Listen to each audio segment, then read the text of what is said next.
exceção de sábado e domingo, todos os outros dias, além da nossa oração das 18 horas, que já é uma tradição na região. Tá certo?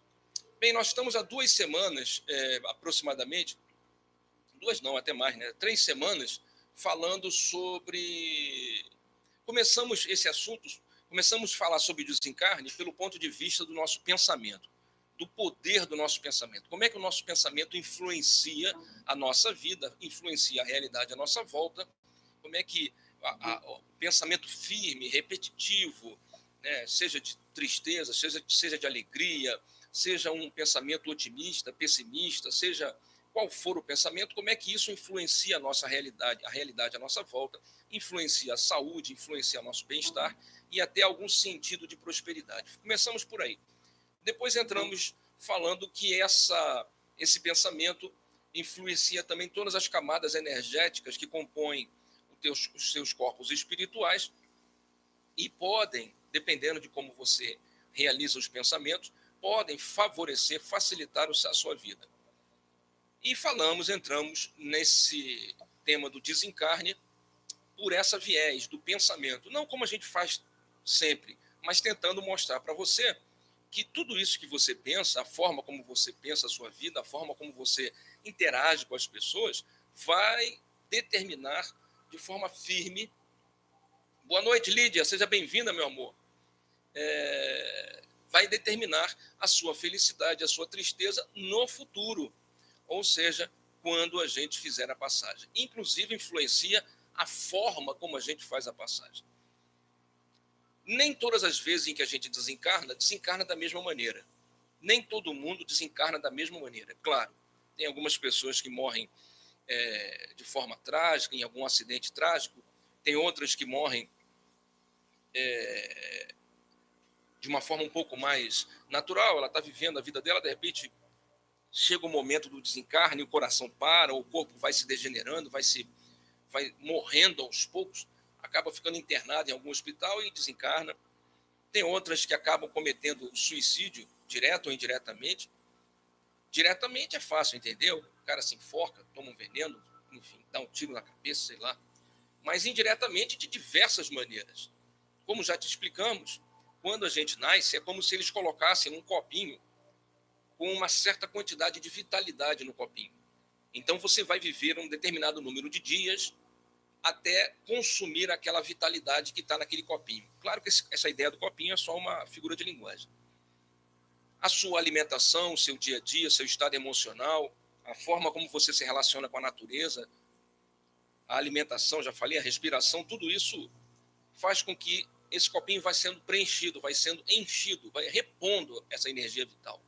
E você vai desgastando a energia vital no seu dia a dia, pelas atividades, pelos aborrecimentos, pelas tristezas, pelas angústias, pela raiva, pelo ódio, pelo ressentimento, você vai esvaziando esse copinho mais rapidamente. Então, de um lado você vai tirando, do outro lado você mesmo vai recolocando. Dessa forma você acaba, se o copinho tinha que durar 60 anos, dessa forma você acaba durando os 60 anos. Entre perdas e ganhos, você acaba completando os 60 anos. O problema é que algumas pessoas não conseguem repor na mesma velocidade que tiram. Ou seja, exaurem essas energias vitais mais rapidamente do que conseguem colocar. Até porque nem percebem, nem pensam nisso. Não é uma coisa que as pessoas são informadas. Eu já disse isso e vou repetir aqui. No meu pensamento, no meu modesto pensamento, eu acho que esses ensinamentos espiritualistas, eles deveriam fazer parte do ano letivo, sabe? Em algum momento, lá na 6ª, 7ª série, tinha que ter uma cadeira que falasse sobre conscienciologia, ou sobre as consciências, ou a imortalidade. Não precisa ter uma ótica religiosa, pode ter uma ótica não religiosa, filosófica, não sei. Diz que é científica, hoje em dia tudo é meio científico, até o que não é passa a ser, então deixa ser, não tem problema. O importante é que as pessoas tivessem acesso a esse tipo de informação, porque não se fala de um achismo, isso não são dúvidas, não são teorias, são realidades. E aí, nesse contexto, em que alguns vão exaurindo mais rapidamente a energia vital, ela acaba, esse desgaste acelerado, acaba ocasionando um abaixamento vibratório, ou seja, um enfraquecimento energético dos órgãos, e o corpo, a pessoa morre antes da hora. Olha, meu filho me ligando nessa hora. Bia, seu pai está no programa ao vivo. É urgente? Estou ouvindo, eu estou ao vivo na rádio. É urgente? É urgente? Ah, tá. Tranquilo, beijo. Beijo, meu filho. Desculpa, gente. É que quando a família liga, né? Depois de tantos anos fazendo o programa, o cara liga na hora do programa e, pô, de repente alguma coisa é urgente. Desculpa. E aí, nesse caso, em vez daquela energia vital durar 60, 70 anos, ela acaba durando 45, 40 anos. Isso é o que se chama de suicídio indireto. A pessoa desencarna antes da hora. Como é que pode acontecer essa aceleração do desgaste da energia vital? Por exemplo, o fumo. Pessoas que fumam acabam ocasionando doenças sérias. O fumo, inclusive, devido ao excesso de química, ele vai degenerando a superfície da pele no rosto, né? Vai criando marcas no rosto que depois são difíceis de serem tiradas. São ácidos que tem no tabaco e que vão sendo exaladas no fumo e que acabam fazendo com que a pessoa tenha aquela pele, aquele aspecto da pele envelhecida antes da hora, né? Agora, você imagine se isso está acontecendo na pele aqui por fora, imagine por dentro da pessoa, como devem estar os órgãos internos, né? A bebida, por exemplo, no excesso de álcool, a pessoa consome álcool demais, bebe todo final de semana. Todo final de semana o cara tem que beber, todo final de semana tem que beber. Já conversamos sobre isso. Nos foi apresentada a ideia de que álcool é bebida de adulto. Criança não consome álcool. Não, claro que não consome, né? Adulto não deveria consumir, quanto mais criança. Mas já está tão estabelecido na consciência humana que o adulto acha que quanto mais ele bebe, mais másculo, mais forte, mais viril, mais sedutor, mais capaz. Então começa a ter uma disputa para saber quem bebe mais. Pô, fulano bebe, mas bebe muito. Minha mãe, olha, não fica bêbado não, cara, não fica chapado não, bebe muito. Falei, caraca, eu conheci uma pessoa que bebe não sei quanto, porque bebe mesmo, e fica uma disputa. Fica uma disputa para saber quem bebe mais e quem é mais resistente ao álcool, como se isso fosse uma coisa sensacional. É porque elas estão envolvidas no contexto, foi ensinado a elas, elas foram doutrinadas nesse contexto. Aconteceu isso com cigarro antes. Antes as pessoas fumavam porque era bonito. Hoje elas fumam porque elas não conseguem se livrar do vício. Aconteceu então com cigarro, acontece com a bebida hoje, né? Então as pessoas foram doutrinadas, foram hipnotizadas a achar que a bebida, o excesso, beber, elas recebem agora uma ajuda do governo aí, a primeira coisa que elas pensam é em comprar muita cerveja, mas não é 2 latinhas, é 50 latões, se puder, quanto mais, mas beber muito no final de semana.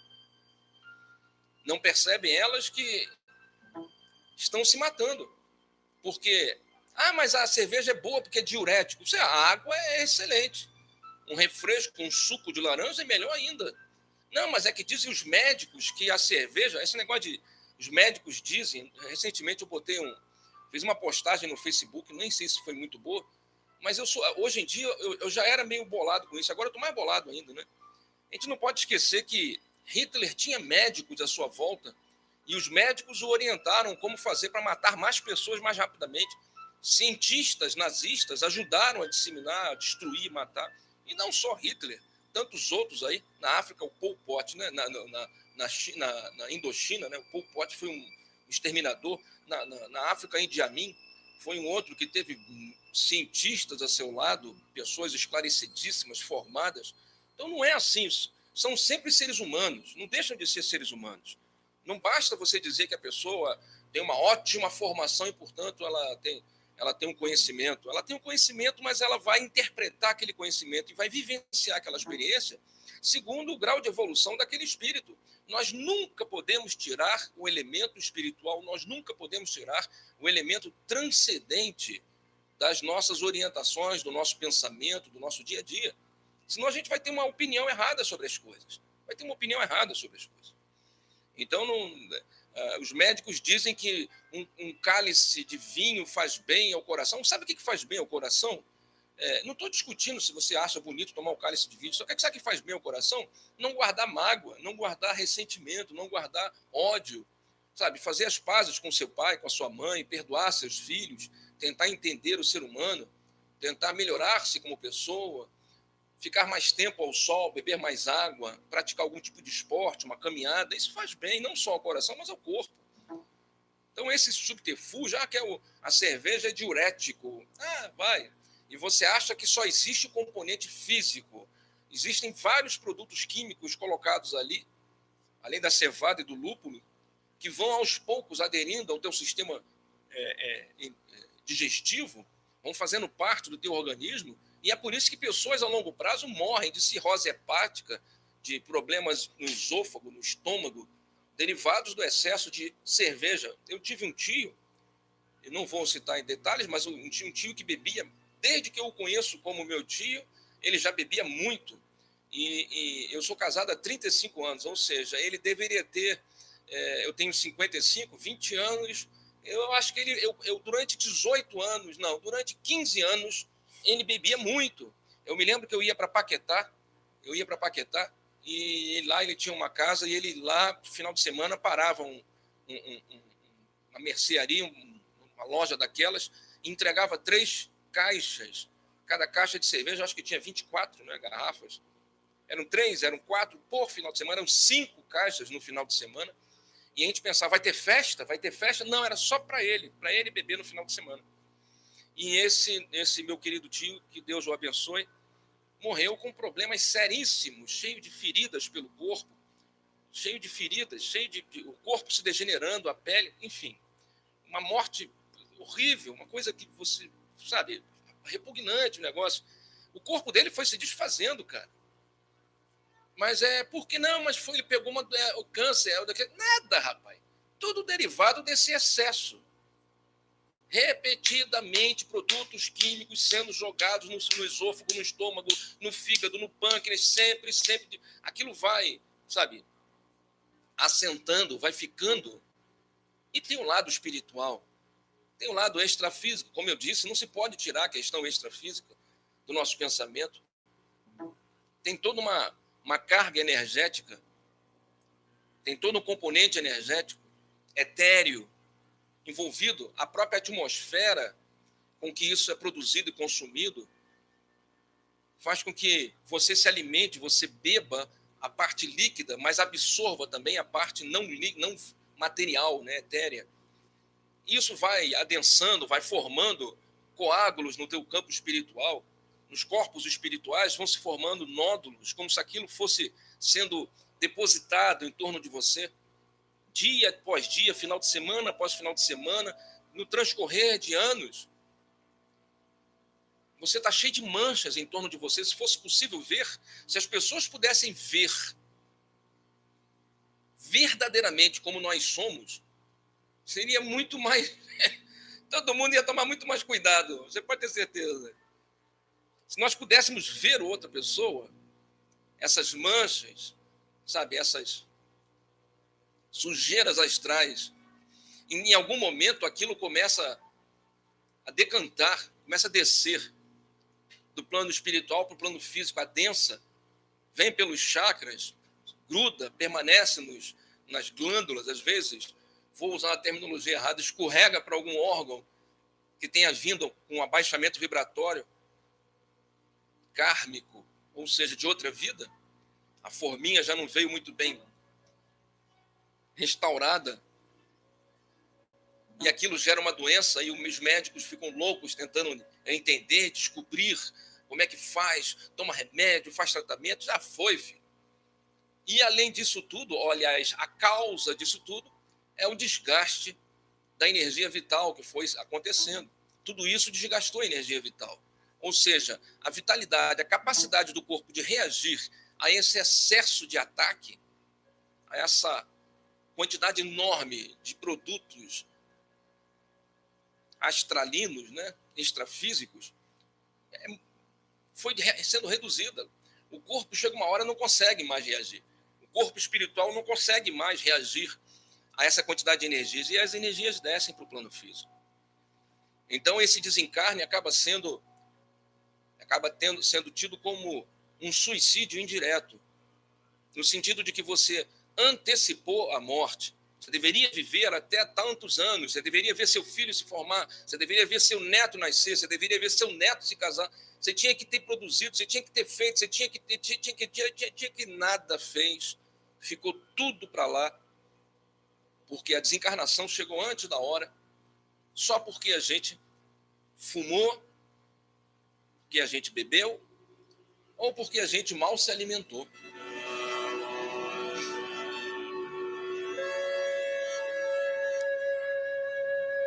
A própria alimentação ruim, uma alimentação baseada em carne, especialmente carne de mamíferos. A morte dos animais, dos mamíferos, ela incrusta, ela descarrega e fixa nas vísceras animalescas, com muito maior intensidade, essas energias densas do sofrimento dos animais. Animais que têm consciência coletiva, que não têm uma consciência individual, animais que ainda não têm um entendimento do eu, não desenvolveram ainda os princípios daquilo que será a consciência individual, que notadamente começa por uma demonstração de personalidade, por algumas características até de um certo sentimento, guarda sentimentos.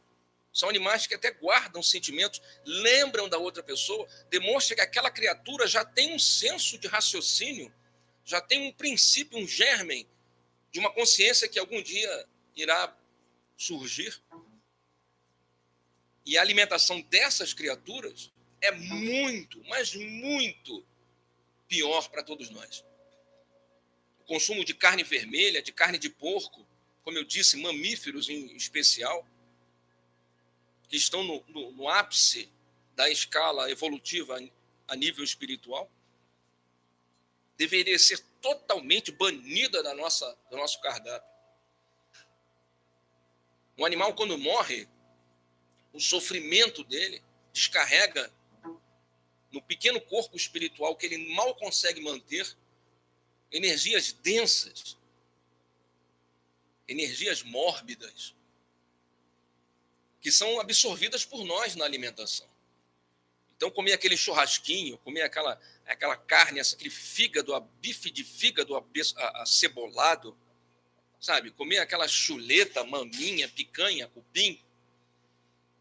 E no rodízio de carnes, aquele carré com tutu e couve mineira, aquela feijoada refogada, recheada. Seu Júnior, mas aí eu vou comer o quê? Qualquer outra coisa que não seja mamífero. Qualquer outra coisa que não seja carne. Se em algum momento você consumir carne, que seja realmente uma coisa excepcional, uma coisa inusitada, motivo de algum tipo de loucura, surto que deu em você. Se você me perguntar, seu Júnior, o senhor não come carne? Eu falei, não, eu não tenho essa preocupação de proibir-me de comer. Eu me policio. Mas se eu estiver no meio de uma roda de amigos, se eu estiver numa roda de amigos e pedir uma pizza e vier uma rodela de linguiça calabresa, e eu não perceber e comer, eu não vou me matar por causa disso. Minha consciência fica tranquila, porque a quantidade de vezes que eu não comi demonstra que eu ainda não estou pronto, mas que eu já cresci, já evoluí em algum sentido. O ideal seria que eu policiasse mais, que eu vigiasse mais, que eu me controlasse mais. Mas uma das coisas que a gente aprende no GTEB é que a natureza não dá saltos. A natureza não dá saltos. Ninguém dorme lagartixa, essa frase já é uma invencionice nossa, para simplificar e facilitar o entendimento. Ninguém dorme lagartixa e acorda jacaré. Ou seja, a evolução não se dá da noite para o dia. Então, entre um consumidor, quanto mais de carne, e uma pessoa que consegue evitar totalmente o consumo, há uma escala gradativa que nós devemos ir lentamente nos readequando. Não adianta você falar, a partir de hoje eu não faço mais. Daqui a 6 meses você vai estar chorando quando alguém estiver comendo. Mas se você vier lentamente se fortalecendo e tirando do seu cardápio, sem constrangimento, sem forçar, todo mundo pode estar comendo e aquilo não vai te causar nenhum impacto. Deu para entender a diferença? Por isso que no GTEB a gente não proíbe nada, a gente orienta. Orienta. Para que a própria pessoa vença. E quando ela vencer, ela vai ter uma conquista individual dela e não uma imposição, uma proibição de alguém, em que ela vai fazer escondido, porque se alguém estiver vendo, ela vai se sentir constrangida. Então, o ideal é que você vá aos poucos tirando a cerveja, o álcool, o cigarro, o tabaco e a carne vermelha, a carne de porco, e vá substituindo por uma alimentação mais baseada em peixes, mais baseada em legumes, em hortaliças, em frutas. Seu Júnior, e a galinha, pode comer? Não deveria, mas é menos ruim do que a carne vermelha. A pior de todas é a carne de porco. Então, tira a carne de porco assim que você puder, evite. Tire a carne vermelha assim que você puder. De vez em quando você vai comer um frango, porque nós temos aqui na região, é muito difícil, eu não tenho dinheiro para comprar peixe. O peixe é mais barato, se você parar para pensar, o peixe acaba sendo mais barato do que comprar carne. Há um certo preconceito nosso com relação. Lá em casa, por exemplo, dou um exemplo, eu peço perdão à minha esposa se ela estiver ouvindo, que alguém pede para ela ver televisão, fazer outra coisa para ela não ouvir eu falando isso. Lá em casa, por exemplo, a gente se acostumou agora a comprar um peixe chamado... Como é o nome daquele peixe? Juninho, corvina, não. Ai, que droga, agora esqueci o nome do peixe. Eu compro aqui, geralmente aqui no Coreto. Tem lá uma peixaria lá, quase que eu lembrei. Tinha uma peixaria lá e eu falo, eu quero esse peixe aí, tal, que eu esqueci agora o nome. E aí ele já corta para mim lá em filé. E o dinheiro que eu gasto lá uma vez por mês é muito menor do que eu gastava antes, comprando carne o tempo todo, comprando frango o tempo todo. E é muito simples, e é gostoso e saboroso. E por que o peixe pode? Porque a consciência do peixe não é individual ainda. Ainda é coletiva, igual das plantas, dos vegetais. Dessa forma, ali não há uma criatura, um ser que pense. Ele se entende enquanto criatura na coletividade, não na individualidade. Deus já faz isso tudo para nos facilitar, para fazer com que a gente possa, aos poucos, ir. Tilápia. A Alice é minha advogada, é minha amiga demais. Tilápia, obrigado, Alice. Tilápia, é exatamente isso. Tilápia é uma delícia. Pega tempero, é facinho, não é caro. Uma coisa maravilhosa. E você procure colocar frutas, procure colocar legumes. Se acostume, mude. Por quê, seu Júnior? Porque, dessa forma, essa alimentação não vai desgastar a sua energia vital. Pelo contrário, ela vai ajudar a repor a energia vital, fazendo com que você tenha, além de uma vida saudável, fazendo com que você saia do grupo que está acelerando o próprio desencarne.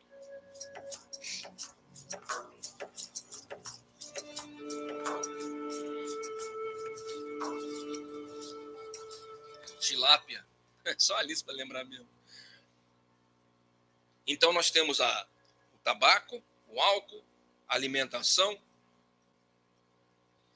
os vícios, somente drogas. Seu Júnior, mas a maconha é natural. Pois é, mas a cerveja também vão dizer que a cevada, o lúpulo, da cevada é natural, o trigo é natural. E o álcool também, a cerveja, e a cachaça também vem da cana-de-açúcar, é natural, qual o problema? A carne também é natural, são os animais, estão ali pulando no campo, ali, eu vou lá e pego e como a carne, natural, tudo natural, tudo natural, tudo natural, não tem problema nenhum. Se for assim, então esqueça os ensinamentos, os aprendizados, faça da sua vida o que você achar melhor. Eu só estou dizendo para você que tirar a consciência, vou fumar um baseado para me ficar tranquilão, para me curtir, que eu preciso relaxar. Na verdade, o que você está fazendo, você está fugindo. Você está fugindo, porque você não aguenta, porque você não consegue porque você é fraco. E aí você quer fugir. Como é que você foge? Ah, vou relaxar. É alguma coisa, um remédio. Não, eu vou tomar um remedinho para dormir, para relaxar. Está errado. Ah, mas se o Júnior médico mandou. Tudo bem, se o médico mandou, faça. Só lembre-se, o remédio não é a cura. A cura é mudar a sua cabeça, é descobrir o que é que está te incomodando e corrigir esse problema, fazer com que isso pare de te incomodar. Não é criar um subterfúgio, colocar uma peneira para tentar tapar o sol. Não, não, não. É resolver o problema. Você está angustiado, está preocupado, acha que a vida não vale a pena, que as coisas não estão acontecendo como você gostaria, o negócio não está bom. Resolve, corrige, conserta, converse, perdoe, faça as pazes. Corre atrás, procure soluções. Aceite, mude, seja mais humilde, seja mais resignado, mais tolerante, mais paciente. Deixe de ser orgulhoso, vaidoso, arrogante. Pare de achar que o mundo tem que ser o que você quer e que as pessoas têm que reagir como você acha que elas devem reagir. Aceite as pessoas como elas são, aceite o mundo como é e mude você, porque você pode mudar, o mundo você não muda. Então você vai aos poucos aprendendo a viver e isso vai destravando a sua cabeça com muitas complicações que não deveriam nem estar ali. E tudo isso vai influenciar, de alguma forma, o aumento do desencarne. Por quê? Porque dependendo do caminho que você estiver seguindo, dependendo dessa vivência, desse ambiente que você está vivenciando, que está vivendo, o desencarne vai ser de uma forma ou de outra. E como é que você chega? Quem é que te recebe do outro lado? Aqueles que estão, como dissemos semana passada, na mesma faixa de sintonia. Não tem anjos para receber você. Primeiro, não tem julgamento. Não tem ninguém ali, São Pedro, vai lá, vai conversar, vai passar um filme, vai fazer uma contabilidade de tudo bom, tudo que é bom que você fez e tudo de ruim que você fez. Aí faz uma contabilidade, e aí você, se tiver mais crédito do que débito, vai para o céu. Se tiver mais débito do que crédito, vai para o inferno. Ou então você vai lá para um limbo, vai lá para um local, né, onde você vai aguardar o julgamento. Né? Na Igreja Católica tem o nome. Você morre e vai para o... O espírita chama de umbral, mas o católico chama de outro nome. Já eu vou lembrar o nome que o católico costuma dizer. E aí elas estão lá nesse ambiente, as pessoas aguardando o tal julgamento para saber se vai para o céu. Não existe nada disso não, filho. Não tem nada disso não. A verdade é que, vamos dar um exemplo, né? Você está andando a 120 na Avenida das Américas, depois de ter enchido a cara, bateu com o carro. Olha, Alice, como sempre, me ajudando. Purgatório, obrigada, Alice. O purgatório, exatamente. A verdade é que você está a 120 por hora na Avenida das Américas, com um carro cheio de amigos, bebendo, fumando, cheirando, sei lá, comendo, sei lá o que vocês vão fazer, não me interessa. Você está pedindo, pelo amor de Deus, para morrer, cara. Você está dando mole para Kojak, como dizia antigamente. Você está facilitando o desencarne. Com certeza vai dar ruim. Vai dar ruim. E aí você morre, o carro bate, arrebenta, morre você. E aí? Não, que aí eu vou morrer, eu vou encontrar meu pai, vou encontrar minha avó, os anjos de Deus. Ó, espíritos de luz, venham agora ajudar fulano, estamos aqui em oração para ajudar fulano. Porcaria nenhuma, isso é história, cara. Não tem nada de bonzinho. A vida, Deus é um cara justo, um cara é firme. Não tem essa coisa de, não, se você falar, se você fizer uma oração, de repente pode ser que ele dê um jeitinho. Não tem jeitinho não, cara. A pessoa não fez por onde, não ajudou, não amou, não perdoou, não criou um ambiente. A semeadura é livre, mas a colheita é obrigatória. Então você plantou o quê? Plantou o quê? É igual algumas pessoas, o cara desencarna, não tem ninguém no enterro do cara. Eu fui numa vez, de vez em quando a gente tem que ir em velório, né? Tem velórios que você vai, tem um monte de gente. Tem velórios que você vai e não tem ninguém, cara. Tem 3, 4 pessoas. O que é isso, cara? O que esse cara fez? Será que ele não conseguiu levar ninguém nem no enterro dele? Quer dizer, a vida inteira ele não conseguiu fazer, ele não conseguiu juntar, ele não conseguiu compor. Que coisa horrível, cara. Quer dizer, o cara plantou o quê durante a vida? Não estou dizendo para você, não, seu Júnior, é porque a pessoa foi boa o tempo todo, a pessoa foi bacana, mas ele não fez tantas amizades, a maioria já desencarnou, então não tem tantos amigos para ir lá. Não estou dizendo nesse sentido, estou dizendo no sentido de que tem pessoas que passam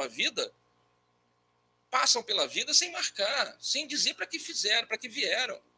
Como disse o de sábado no GTEB, né? Vós sois o sal da terra. Não pode ficar insípido, tem que ter sabor, cara. Sabe, a vida tem que ter prazer. Você tem que fazer por onde, tem que fazer acontecer. Você veio para cá para bater o tambor, cara. Então bate o tambor aí, meu. Não fica você esperando, eu estou aqui esperando, com a boca aberta, escancarada, cheia de dentes, esperando a morte chegar. Ah, seu Júnior, que eu já estou velho. Daí, cara, tá vivo, tá respirando. Então vai fazer alguma coisa, meu. Ah, já estou cansada. Eu conheço as pessoas que vivem cansadas. Já viu gente assim? O cara acorda cansado, dorme cansado, janta cansado, vai pra rua cansado, faz nada. Ah, mas eu trabalhei 20 e poucos anos. E daí, bicho? Tá com 60. Os outros 35, tu fizeste o quê? Cansado? Pelo amor de Deus, você precisa tomar um remédio aí, cara. Tomar uma vitamina. Procura um médico aí, um geriatra, alguma coisa para fazer, para levantar esse astral, essa disposição, cara. Que um dia, 2 carinho não recebe, então eu não faço. Mas lá na empresa, o cara me paga fazer, de repente é isso, não sei, né? Não tinha ninguém no velório do cara, quem é que você acha que vai estar do outro lado? Hein? E é o seguinte, desencarna, preste atenção. Se a pessoa acelerou o desencarne, e ainda tinha energia vital para usar, putz, cara, porque ele antecipou a morte e não exauriu as energias.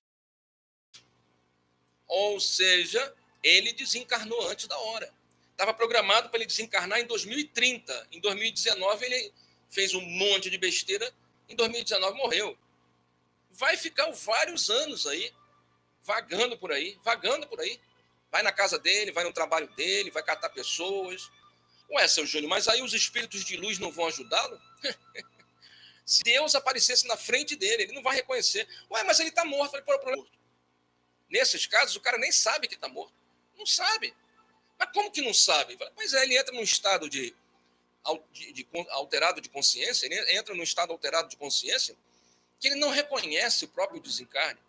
Ele acha que tudo que ele está vendo à volta dele é verdadeiro. Ele fica num estado assim como se estivesse sonhando, como se ele estivesse sonhando. Então, tudo aquilo que ele está vendo, tudo aquilo que ele está vivenciando, ele fica, meu Deus, está estranho, né? Rapaz, tu sabe que já de um tempo para cá que eu estou achando que está meio esquisito? Eu olho minha mão assim, mas eu tenho a sensação de que minha mão está esquisita. Eu não lembro de ter... Eu bebi água, eu tomei café hoje? Eu não lembro. Onde é que eu morava mesmo, hein? Tá entendendo o que eu estou querendo dizer? Essa perda de referências, a mente da pessoa não está organizada, ela não está ligada, não tá bem, ele não está bem psicologicamente. E nesse estado em que ele se encontra, amigo, vai demorar. Ele vai precisar de muita ajuda, muita oração, ele vai precisar de muita paciência e boa vontade, porque ele vai ficar um bom tempo em algum ambiente, para exaurir aquelas energias que ele acumulou durante a vida. Que energias são essas? Alice, o áudio tá legal aí na internet?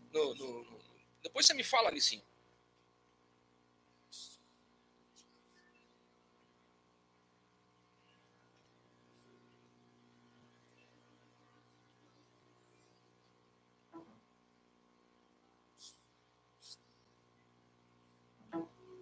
Carentes de paz,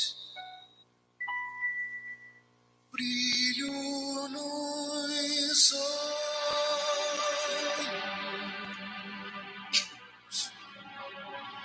guiam meus dias,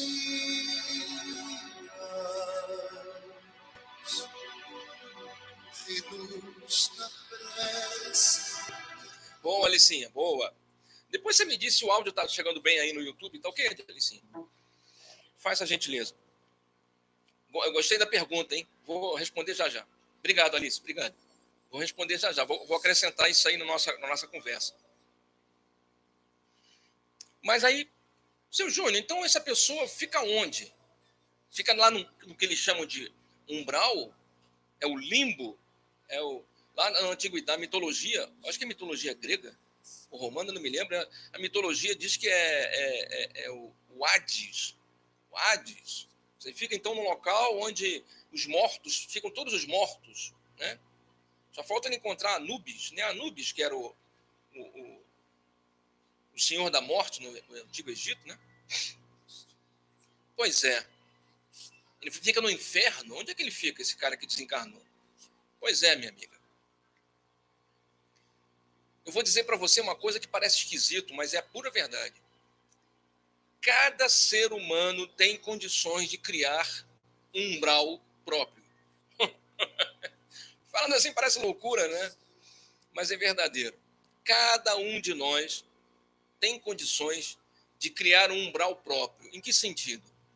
Um umbral, isso que o Espiritismo chama de umbral, mas que tem vários nomes. Na verdade, umbral é uma passagem, sabe? Se você estiver num cômodo e for para o outro cômodo, tem um portal. Não tem um portal aqui de madeira, né, que o pessoal coloca para assentar a porta? Não tem como você sair de um cômodo para o outro? Então, podemos dizer que aquele portal que divide um cômodo do outro poderia ser considerado um umbral. Então, você atravessa aquele umbral e chega no outro cômodo. Está dando para entender dessa forma? Então, um umbral seria esse ambiente transitório entre uma condição e outra. E esse ambiente transitório, em que você faz uma travessia, ele pode ser curto ou pode ser muito longo. E o mais interessante, como ele é constituído das energias que nós criamos, que nós emitimos, ele é um reflexo, uma projeção dos nossos pensamentos, dos nossos achismos, da forma como nós encaramos a vida. Ele acaba sendo, cada um desses ambientes, proporcional àquela pessoa que desencarnou. Então, seria possível, com certeza, que se morressem 100 pessoas, cada uma delas fosse para um local diferente. É muito raro, eu vou dizer para vocês que é raro a beça, é raro para caramba. Você sabe que a gente fala numa linguagem bem simples para todo mundo entender, né?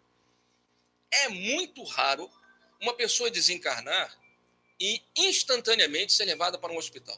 É muito difícil. Você pode conversar com 1000 espíritas e eles te dizerem que alguns vão dizer que sim, que não sei o quê. Eu estou te afirmando que é raro demais uma pessoa desencarnar e ser socorrida instantaneamente. São casos excepcionais. Chico Xavier morreu, já veio uma luz, levou. Aí é diferente. Aí é outro nível. A gente não consegue nem ser o ajudante do secretário, do substituto, do amigo que limpou o tênis dele, cara. Então, sabe, quanto mais ele. Então, nós estamos muito distantes, mas muito, anos-luz de distância de uma criatura que tenha ajuda instantânea. Isso é raro de acontecer. É até desprezível, assim, no sentido não de mesquinho, de espizinhar, não. Desprezível no sentido numericamente desprezível, colocar esse ingrediente numa explicação espiritual. Não vale nem a pena você citar esse assunto, porque em cada 1 milhão de pessoas você vai ter talvez uma, em cada 100 milhões, 2 pessoas que tenham desencarnado e instantaneamente tenham sido levadas a algum hospital. É muito raro. Então eu diria que a regra é que todos nós passemos durante um tempo no umbral. E esse umbral, se eu tenho uma frequência mental, se eu emito uma energia, se meu pensamento é X, e quando eu desencarnar vai compor um ambiente X, e você tem um pensamento ou uma emissão energética semelhante, é muito provável que na hora que você desencarnar, a gente compartilhe um ambiente.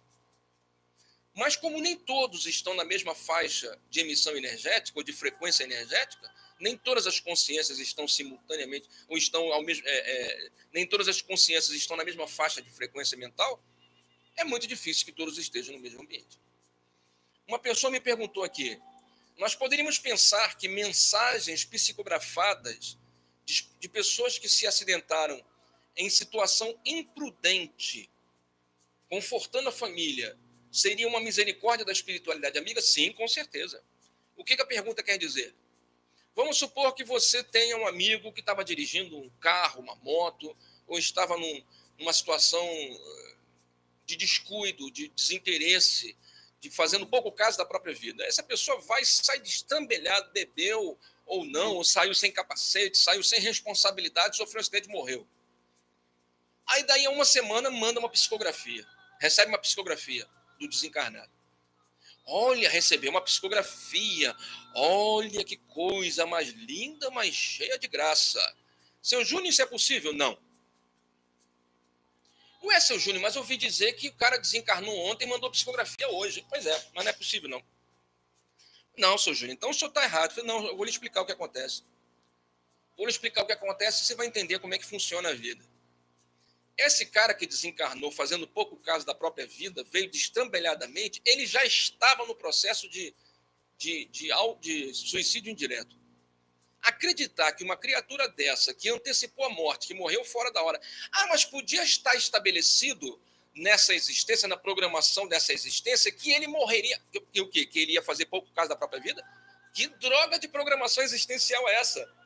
É igual o outro fala assim, não, mas de repente na programação existencial dessa pessoa tinha esse vício que era para ela poder fazer e levar a palavra espírita para o meio dos drogados. Mas, gente, pelo amor de Deus, não deturpa a coisa, cara. Acreditar que a espiritualidade amiga favoreça um equívoco humano na tentativa de que esse humano leve uma mensagem é um descuido, um descaso, é desproposital, é desconhecer a doutrina, cara. Nenhuma programação existencial ela é ruim ou prejudicial, pelo contrário, a intenção é sempre melhorar. Se era para aquela pessoa levar a mensagem para aquele grupo, ela não precisaria entrar no local onde a pessoa está para levar a mensagem. Ou aquelas pessoas só ouvem as mensagens daqueles que estão naquele ambiente. Claro que não. Isso é ilógico. É uma questão de linguagem. É uma questão de encontrar a linguagem certa para falar com aquele público. Então, ela teria outro tipo de auxílio espiritual para encontrar formas de conversar e dialogar com aquele grupo, levando a mensagem, alterando as figuras, as imagens, para que aquela turma entendesse, tocasse o coração delas. Por favor, um pouco de inteligência, né? Mas então, naquele caso que o rapaz acelerou, morreu e recebeu a psicografia. Pois é, sabe quem mandou a psicografia? O anjo da guarda dele. Não, seu Júnior, mas foi porque veio a assinatura e veio o nome. E disse até o CPF, o número, o tamanho do sapato e a cor da cueca. Como é que Mas você acha que os espíritos amigos não são burros? Não sabem das coisas? Tem que conhecer, bicho. Presta atenção que eu vou explicar para você. O teu anjo da guarda conhece você mais do que você. Porque ele conhece você antes dessa vida. Ele já te conhecia. E a cada instante, cada pensamento, cada atitude, ele tem acesso. Ele só não entra com você na hora que você tem sua intimidade, porque não há necessidade. Mas se fosse uma necessidade urgente, até na tua intimidade, no seu quarto, sabe, vendo um vídeo pornô, ele estaria ali, cara. Estou dizendo aqui de uma maneira absurda, só para você entender. Mas não há necessidade, é uma coisa que para ele não vai acrescentar nada. Então, ele não vai burlar a sua intimidade, mas ele conhece você, ele estava no teu desencarne, ele estava no momento que você morreu, ele só não podia fazer nada. Ele viu o menino, ele tentou intuir o garoto, para o garoto não pegar a moto ou não pegar o carro, ele colocou ideias, ele trouxe lembranças, ele vivificou lembranças guardadas, né, no corpo búdico, as informações do passado, relacionamentos, amores, mãe, pode ter certeza, vieram à mente daquela pessoa quando ela pegou a chave e ela teve segundos, lapsos em que ela fica, meu Deus, será que eu estou fazendo errado? Não, mas eu vou meter as caras, mas eu sei que eu estou fazendo errado. Não, mas eu vou insistir. Sabe? Então vieram pensamentos, ele tentou, pode ter certeza, não só ele, anjo da guarda, como todos os amigos espirituais, tentaram demover colocar, tirar ele daquela condição mental em que ele se encontrava. E no desencarne, no momento exato, Ele já estava ali tentando aplicar um passe para que, sabe, o trauma não fosse grave, para que ele fosse anestesiado, para que ficasse o mínimo de mazelas. Mas se ele desencarnou antes da hora, os espíritos que se comprometem, que realizam o desencarne, semana que vem nós vamos falar sobre isso, os espíritos, os médicos que fazem o desencarne, que desligam os cordões energéticos, não estavam lá, porque não estava na programação. A programação era em 2030, nós estamos para ele era 2018, 2017, então foi muito antes do programado. Então a espiritualidade médica não estava ali para desencarná-lo, ou seja, para desligar o corpo físico do corpo espiritual.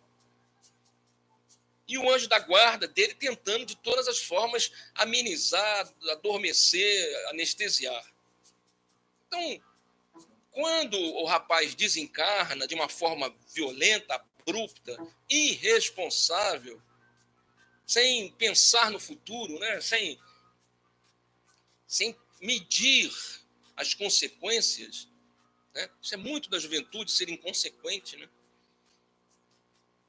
Então, o guia, o anjo da guarda, vê o sofrimento dele, tenta ajudá-lo, mas ele entra num estado de conturbação mental tão grande que é quase como que um autista que renega, que nega, até porque durante a vida, e talvez ele não tivesse nenhum sentido de religiosidade, então talvez ele não tivesse construído uma imagem do pós-vida, um enredo, uma atmosfera, ele não construiu na própria mente algo que pudesse ser utilizado para construir um ambiente energético propício. Então, se ele não tem nada dentro da mente dele, eles não podem construir. Não há projeção energética, astral, porque ele próprio, durante a vida, não procurou uma instituição religiosa, não procurou uma igreja, não procurou um terreiro, um centro espírita, não procurou a proximidade com Deus. Não procurou conhecer, negou-se a ouvir. Então ele vai para um local em convulsão mental. E mesmo que a mãe, o pai, o irmão, mesmo que Deus falasse com ele, ele ia achar que era uma alucinação, que era um sonho, ele vai negar. Quantas vezes, eu vou dar um exemplo simples para você entender como é o estado mental nesse momento. Você já teve um momento de fúria, um momento de ira? De repente você estava muito chateado com alguma coisa que estava acontecendo, uma violência, uma agressão, e você estava totalmente cego. E de repente alguém tentou te segurar. Vem cá, Júnior, segura aí. Você me larga o que eu vou fazer. Calma, segura ele, não sei o que, me larga. Você fica cego. Você não identifica, você vê as pessoas, mas você não identifica mentalmente as pessoas. Está entendendo o que eu estou falando? Esses segundos em que você cega, esses segundos em que você não identifica, você vê, mas a mente não grava, e você só fixa o olhar naquilo que você quer fazer, naquela pessoa que você quer criar uma revolta, uma violência. Imagine esse estado mental, não de fúria, mas esse estado mental de cegueira, fora desse contexto de fúria. Esse estado mental em que você não vê. É como se ele tivesse grogue, é como se ele tivesse acabado de acordar, ele estivesse dormindo e alguém te acordasse muito abruptamente, você, o quê? E você fica meio desorientado, a pessoa está falando, tá, hein? E aí você fica meio doidão, sem saber o que está, até encaixar. É esse estado de desorientação. Então não há quem fale com ele e ele consiga ouvir. A mente dele não consegue fixar, não consegue racionalizar o que está acontecendo. Então o anjo da guarda tenta. Espíritos amigos tentam, mas ele não ouve. Ele está cego. Está totalmente cego. Só que o anjo da guarda está vendo o sofrimento da mãe, está vendo o sofrimento da família, a namorada, a tia, o pai, a mãe. E aí o que o anjo da guarda faz? Vou tentar ajudar. Vou tentar acalmar essa família. Como é que ele faz isso? Ele induz, coloca ideias no pensamento da mãe, da namorada, do tio, de alguém, para ir num local religioso que recebe psicografias, que recebe mensagens. Coloca um livro, coloca um vídeo no YouTube, hoje em dia, né? Coloca, traz uma mensagem do Chico Xavier, momento espírita, e aí a pessoa chorando, angustiada, porque perdeu o filho, perdeu o tio, ou alguém da família. Mesmo sendo de outra religião, começa a pensar, meu Deus, eu não sei, olha, tão bonito essa coisa, e chora, e chora. E aí, de repente, vem alguém intuído pela própria espiritualidade. Fulano, tem um local lá, não sei aonde. Né? Vamos lá para ver se vem, não sei o quê, quem sabe. Ele não manda uma mensagem. A criatura lá, o cara que morreu, está totalmente fora de... Sabe, as engrenagens cerebrais não estão nem batendo, tudo batendo uma contra a outra. O Tico e Teco estão totalmente... Mas a preocupação é a família. Porque enquanto a família sofre, essas energias densas ainda pioram o estado de convulsão mental do desencarnado. Porque ele recebe essa carga energética de sofrimento da família, vem para ele como uma angústia. Ele começa a sentir angústia sem saber por quê. Ele começa a sentir um sofrimento maior sem entender por que eu estou sentindo, o que é isso, a vontade de chorar. Ele começa a chorar, é mais ou menos porque é um processo energético. Ele absorve. E aí ele começa a sentir isso, e isso começa a atrapalhar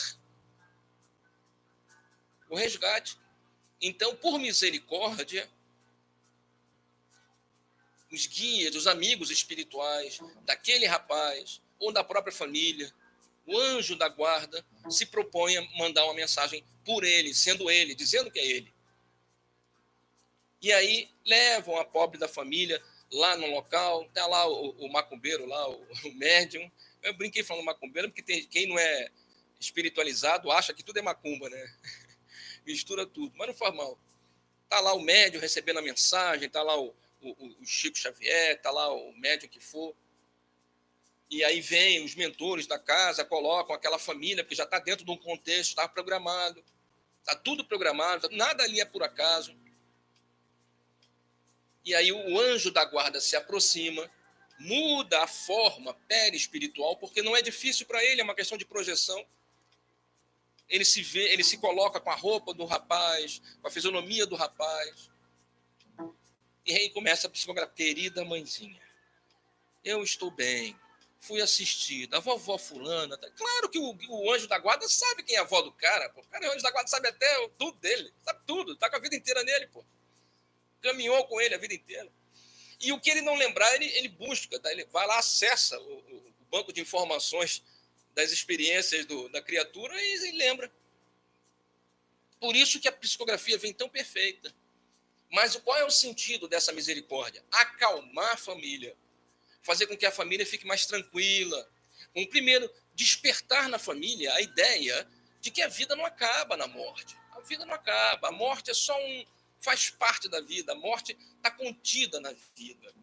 É só uma vírgula. Sabe? É só uma passagem de um cômodo para o outro. Todo mundo vai se reencontrar. Então, a primeira ideia era transformar essa família em uma família mais espiritualizada para o próprio bem da família. E depois, acalmar essa família que está tão angustiada com a morte do rapaz. Então, essa psicografia que eu acabei contando, fazendo uma historinha maior ali, assim, é nesse sentido. Não quer dizer que tenha sido o desencarnado, mas é válido, é necessário, é terapêutico, é por misericórdia, é por amor às pessoas, é para aplacar, acalmar a dor, para trazer um pouco de esperança. E não tem nada de errado. Quando o rapaz tiver sido atendido, daqui a 8, 10, 15, 100 anos que seja, Deus queira que muito antes disso ele seja atendido em algum hospital espiritual, o próprio anjo da guarda, quando ele perguntar a minha família, ele vai falar assim, olha, como você estava muito mal, eu tomei a liberdade de escrever para a sua família, dizendo que você estava bem, para você ficar calmo, para a família. Aí ele vai falar, obrigado, cara, obrigado. Ele mesmo vai agradecer, e daí no futuro vai mandar outras mensagens, enfim. E o processo se renova, e é para isso que existe, né, o processo mediúnico. É para trazer amor, não é isso?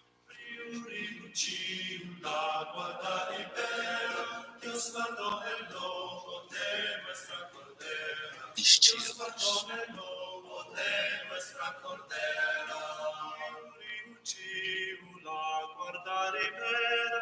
Dios guardó el lobo de nuestra cordera.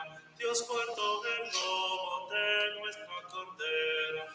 Priuriucim la guarda libera. Dios guardó el lobo de nuestra cordera. Dios guardó el lobo de nuestra cordera. El lobo rabioso la quiso morder, mas Dios poderoso la supo defender. Quiso hacer que no pudiese pecar, y aún original esta virgen no tuviera. Riu, riu, chimba, guarda libera, Dios guardó el lobo de nuestra cordera. Dios guardó el lobo de nuestra cordera. Riu, riu, chimba, guarda libera, Dios guardó el lobo de nuestra cordera. Dios guardó el lobo de nuestra cordera. Este que es nacido es el gran monarca, Cristo patriarca de carne vestido. Hemos redimido con se hace chiquito, un que era finito, finito se hiciera.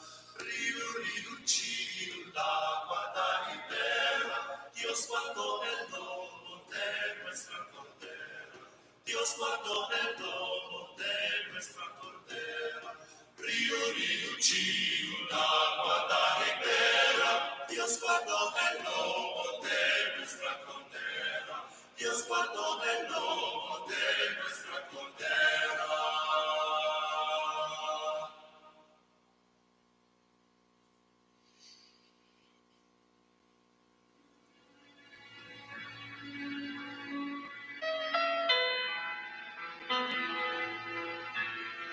Muito bem, você continua ouvindo o programa Despertar, toda semana aqui pela Estilos FM 97,9, com a transmissão ao vivo aqui pelo nosso canal do YouTube.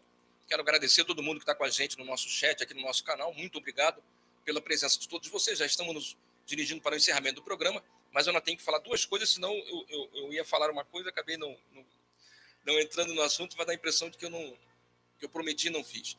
A Lídia nos perguntou aqui, seu Júnior, é nessa hora que os espíritos de baixa frequência podem dominá-lo e influenciá-lo? Digo, na hora que ele desencarna e se encontra perdido? Sua colocação foi perfeita, Lídia, perfeito. É exatamente isso. É nesse momento em que ele está desorientado, em que ele desencarna sem um parâmetro, pronto, um parâmetro, acho que é a palavra certa, sem um parâmetro, ele desencarna e ele não sabe exatamente o que está acontecendo. Ele não colocou na mente dele ideias, pensamentos, porque mesmo que ele tivesse frequentado uma instituição religiosa que não aceite a reencarnação, como já dissemos há 2 programas atrás, mesmo quem não aceita a reencarnação, aceita a vida além da vida. Né? Lembra que a gente falou sobre isso? Porque o protestante ou o católico vão achar que você morre e vai para o céu ou vai para o inferno. O protestante vai dizer que vai estar dormindo, aguardando, mas enfim, são variações do mesmo tema. Então, mas tem uma vida depois, seja no inferno, seja no céu, seja dormindo, seja sendo julgado, seja no limbo, no purgatório, então a vida continuou. Mas nem isso, às vezes, a pessoa coloca na cabeça. Então ele vai às cegas. E se ele desencarna desorientado, porque ele fez pouco caso da vida, essa conturbação mental é pior. É pior por quê? Porque o impacto da morte não é amenizado. Se ele morre no hospital, lentamente, vai desencarnando, a espiritualidade vai desligando, como a gente vai falar semana que vem, a gente vai falar sobre a visita da saúde, como é que funciona, por que funciona. Se ele vai desencarnando dessa forma, é como se fosse um processo mais tranquilo, em que ele se liberta da matéria, e dependendo, tem pessoas idosas que vão chegando bem avançado na vida, claro que é senilidade, sabe, a mente já não está funcionando, mas a pessoa já mistura, sabe, o problema mental, a dificuldade mental com um processo mediúnico, a visita de familiares. Então é muito normal que idosos que estão se aproximando do desencarne vejam no quarto familiares que já morreram, comecem a se relacionar. Está senil. Isso aí é porque ela tem síndrome de Parkinson, não sei o quê, eu esqueci o nome agora da palavra, mas é porque ela está com esse processo aqui de... Tá, tudo bem, claro que tá, mas não é só isso.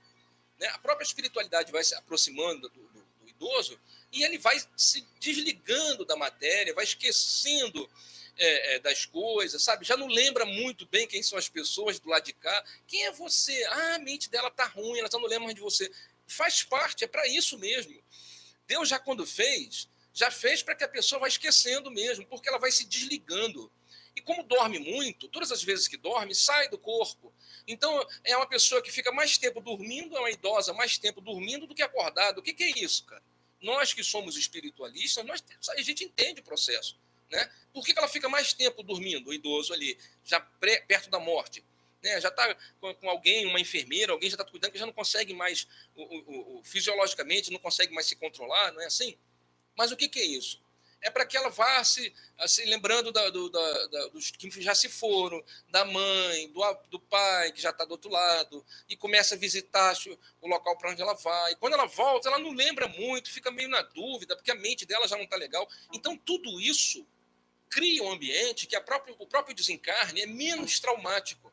É como se ela estivesse vivendo uma dualidade existencial e que meio confusa, mas que, na verdade, vai acabar sendo favorável, porque ela vai se desligando da matéria, das coisas, ela já não lembra mais onde é que estão as coisas dela, então ela se desapega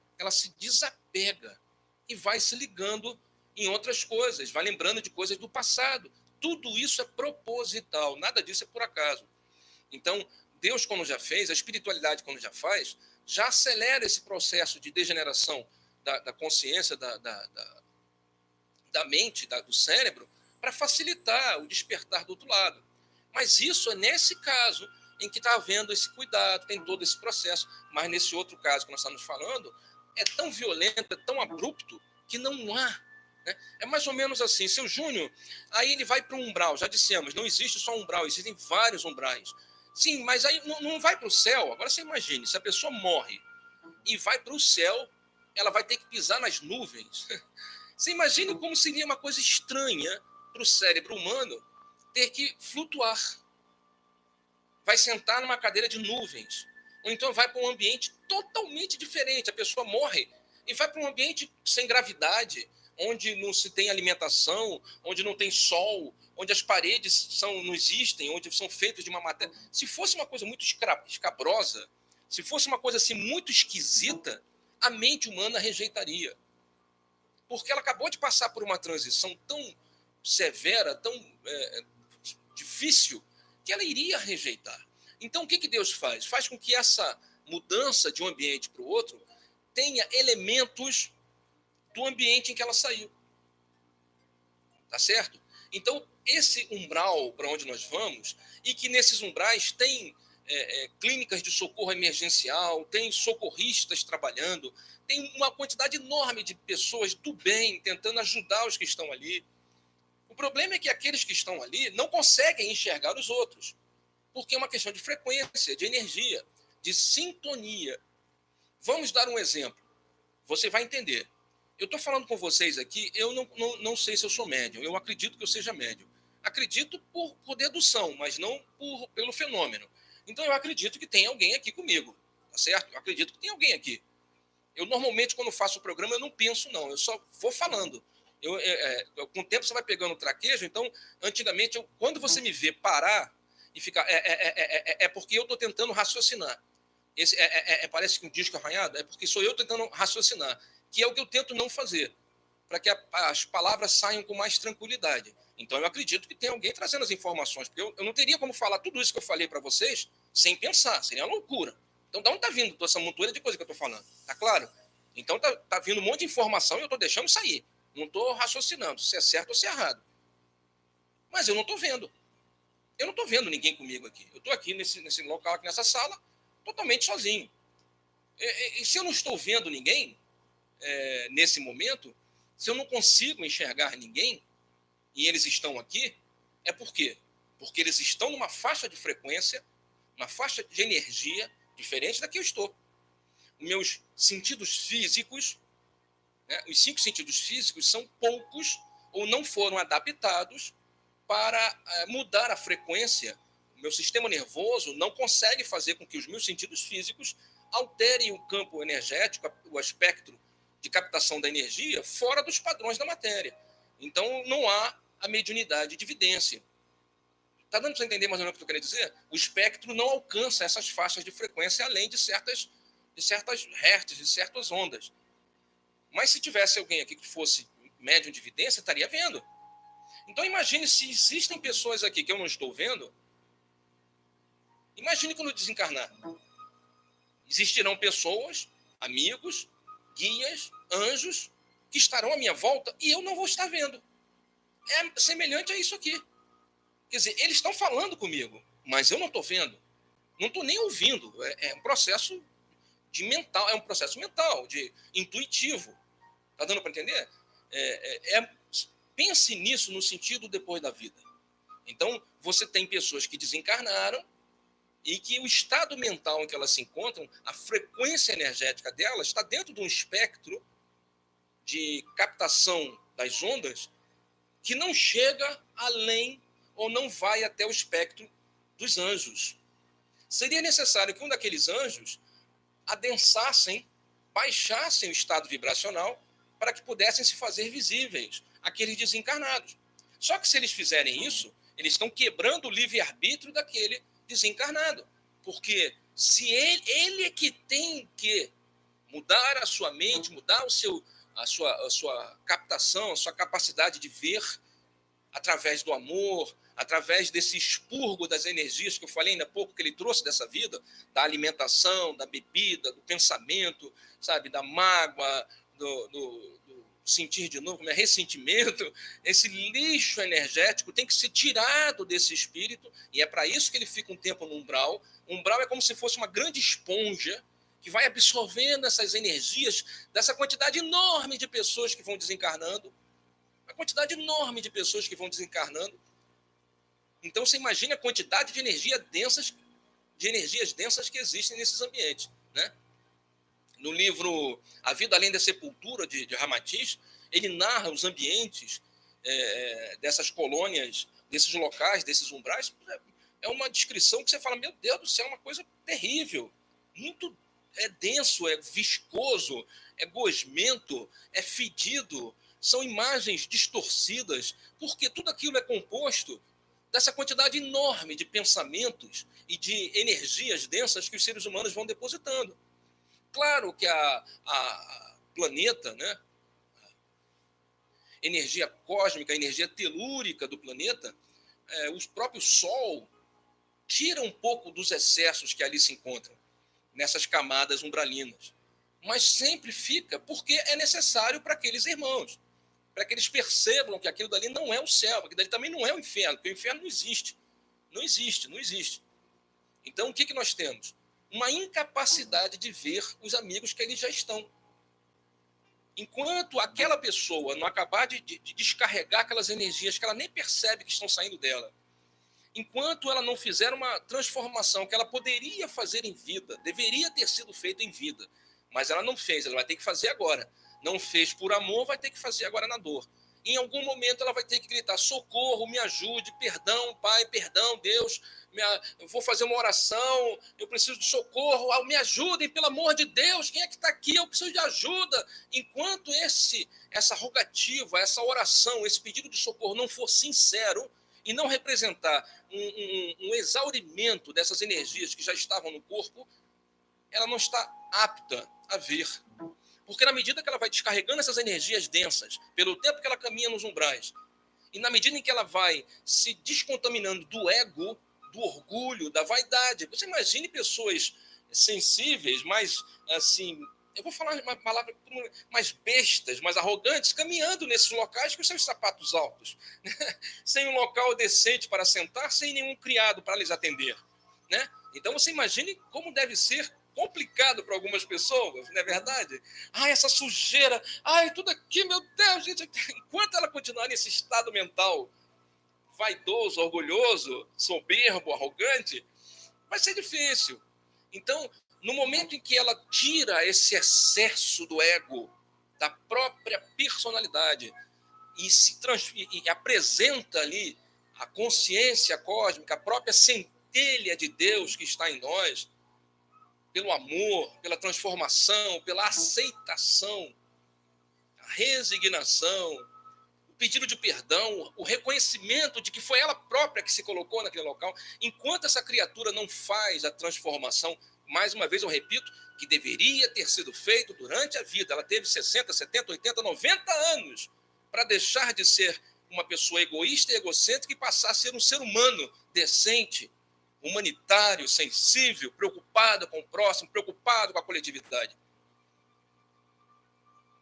Enquanto isso não acontece, a própria perispírito, a própria mente, não consegue alongar a captação.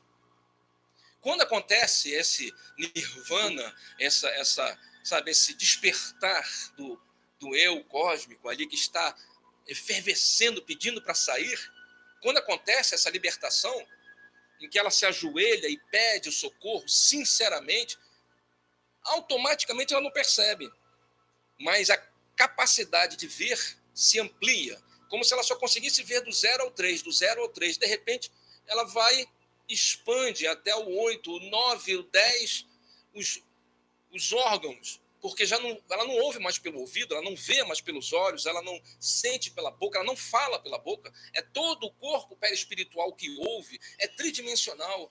É todo o corpo perispiritual que fala, que sente, que vê. Então ela está ali caída, pedindo socorro em oração. O espectro se amplia pelo despertar do amor, sem perceber. Ela amplia do 3, 4, 8, 10, 12. Ela ouve alguém falando: fulana, é você?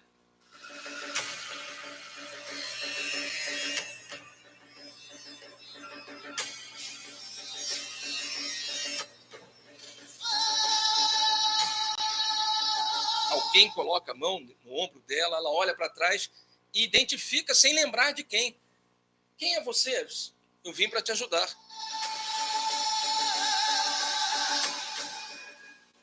Somos do hospital.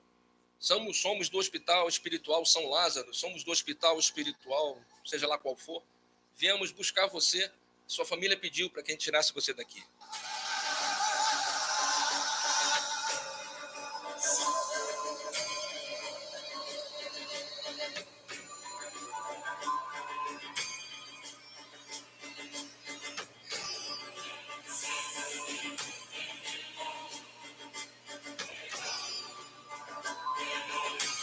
É assim, meu amigo.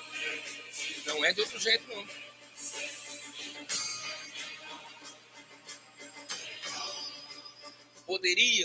Essa pessoa poderia fazer esse despertar em vida, poderia aprender em vida, poderia olhar para o próximo com mais amor, né? Sem tanta crítica, sem tanto revés, sem tanto julgamento, né? sem esse olhar de culpa, de raiva, né? Apenas entendendo que o outro é apenas um irmão, desorientado, precisa de ajuda, está perdido, e não alguém para você rejeitar, para você julgar, para você culpar. Mas, não tendo outra solução, só resta a Deus agir de forma mais firme, ensinando essa pessoa pela dor, pelo sofrimento, em vez de aprender pelo amor. E somente aí ela começa a ser levada, resgatada, encaminhada às colônias, aos hospitais, e começa a receber os primeiros atendimentos, as primeiras orientações, vai guardar ainda durante muito tempo resquícios daquela personalidade desagradável, aquela personalidade, sabe, azeda, amarga, vai olhar para as pessoas: por que eu estava aqui, por que vocês não chegaram, por que isso assim, por que aquilo outro, não sei o quê, e por aí vai. E os médicos, com muita paciência, falam: a senhora se acalme, a senhora já está sendo ajudada. Por que aconteceu? Nós vamos lhe explicar. Mas por que não fala logo? Porque se falar, ela desiste, ela vai embora. Se disser para ela que ela estava naquele ambiente por culpa dela, porque ela se colocou naquela condição, ela morreu porque ela se fez morrer, ela antecipou a própria morte, enquanto ela continua sendo vaidosa, orgulhosa, desagradável, egocêntrica, egoísta, olhando apenas para si, ela vai continuar sofrendo. Ninguém orou por ela, ninguém pediu por ela, todas as lembranças dela foram desagradáveis. As pessoas lembram dessa pessoa com desagrado, com raiva, com ódio. A própria família, a própria esposa deu graças a Deus da morte do cara. Os filhos estão rindo: ah, é ruim pra caramba, me batia, era ruim, desagradável. As lembranças não são boas. E ninguém quer ouvir isso. Nós queremos ouvir o quê? Que nós estamos certos, que a nossa religião está certa, que nós estamos corretos no nosso pensamento, e não ouvir a verdade. A verdade liberta, mas para algumas pessoas é uma faca que fere. Então a própria espiritualidade dá um tempo, espera. E mesmo passando por tudo que ela vai passar, que nós falaremos em programas seguintes, sobre o período da erraticidade, as colônias espirituais. Semana que vem eu vou falar sobre os médicos do desencarne. Mas dando tempo, eu dou continuidade ao assunto. Vamos falar sobre as colônias espirituais, sobre o período de erraticidade e a projeção, a programação para uma nova existência. Às vezes, toda essa jornada que leva 100, 200, 300, 500 anos, ainda é infrutífera. Porque a própria criatura, quando reencarna, muitos de nós trazemos defeitos, erros, posicionamentos, palavras, ódios, sem necessidade. Por isso que demora. Por isso que a gente reencarna muitas vezes. Por isso que o processo não é rápido. Como eu disse antes, repete. Não aprendeu? Repete. Tem pessoas que estão vivendo a mesma vida pela 8ª, pela 6ª, pela 7ª vez. O mesmo ambiente, mudam os personagens, está ela de novo, seguindo, acontecendo as mesmas coisas. Parece que ela está repetindo de ano sem perceber. Não quer aprender. A verdade é essa.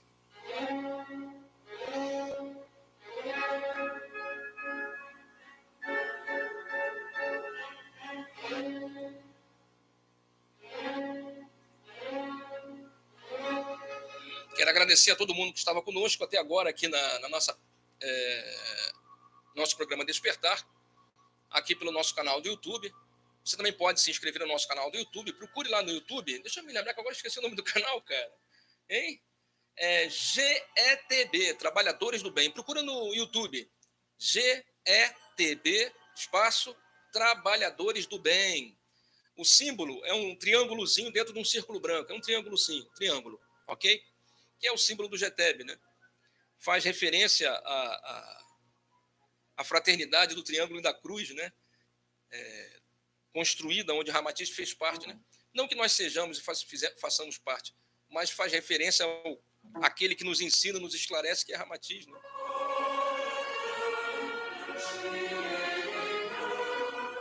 Procure lá, então, o nosso canal no YouTube, veja esse vídeo, o vídeo vai ficar lá disponível para você assistir, para mandar para quem você quiser. Foi um vídeo de 1h20, eu peço desculpas, gostaria de fazer mais curto, mas eu cheguei já aqui em cima da hora, o trabalho me atrapalhou um pouco, como todos nós, né? A vida é sempre muito corrida. Vamos fazer nossa oração de encerramento, agradecendo a todos vocês que estiveram conosco aqui no canal do YouTube e a você que nos acompanhou aqui pela Rádio Estilos FM, programa Despertar desde março de 2006 no ar. Desde março de 2006. Eu fiquei tão feliz quando eu vi. Eu peguei, antigamente, eu gravava o programa em fita cassete. Então, no outro dia eu estava mudando lá o estúdio mudou de lugar, né? E aí eu encontrei um monte de fita cassete, aí fui falar, rapaz, olha aqui a prova de que o programa era... Eu não consegui ouvir, porque o meu gravador cassete não funciona mais. Mas eu não vou encontrar algum que funcione para poder ouvir aquela fita tão antiga, lá do primeiro programa Despertar, como é que era naquela época. Eu já fiz programa, rapaz, eu falo muito, né? Vocês sabem, já perceberam, eu falo muito, né? Mas eu já fiz programa Despertar de 3 horas, não acredita? Loucura, cara. Precisa muito exercício, né? É muito exercício que esse menino precisa, meu Deus do céu. Quero agradecer a todos vocês. Que Deus os abençoe abundantemente. Vou me preparar para fazer a oração. Estou encerrando aqui a transmissão pelo nosso canal do YouTube, né? Porque se eu transmitir a oração pelo canal do YouTube, o YouTube bloqueia, né? Devido aos direitos autorais. Eu peço desculpas, apesar de ser uma música de domínio público, eles não tem ainda os direitos autorais liberados, tá certo? Olha, gente, vocês que estão aí, beijo no coração do pessoal do nosso canal do YouTube. Lembrando que todos os dias, 18 horas, temos a nossa oração. Quinta-feira, 8 horas, o nosso estudo do Evangelho segundo o Espiritismo. Sexta-feira, o nosso estudo da doutrina espírita e da nossa obra de Ramatiz. Estamos estudando o livro Sobre a Luz do Espiritismo. Excelente livro, vale a pena você conhecer Ramatiz, entender o que o mestre oriental nos traz de informação. É muito legal, é muito válido, amplia o nosso olhar sobre o espiritismo, vale a pena conhecer um pouco de Ramatiz. E sábado, 16 horas, transmitimos online, ao vivo, lá da sede do GTEP. Tá bom? Você aí do YouTube, beijo no coração, obrigado pela boa vontade, pela paciência, pela permanência, e você aqui no Radinho, continua com a nossa oração de encerramento. Ok, gente? Muito obrigado.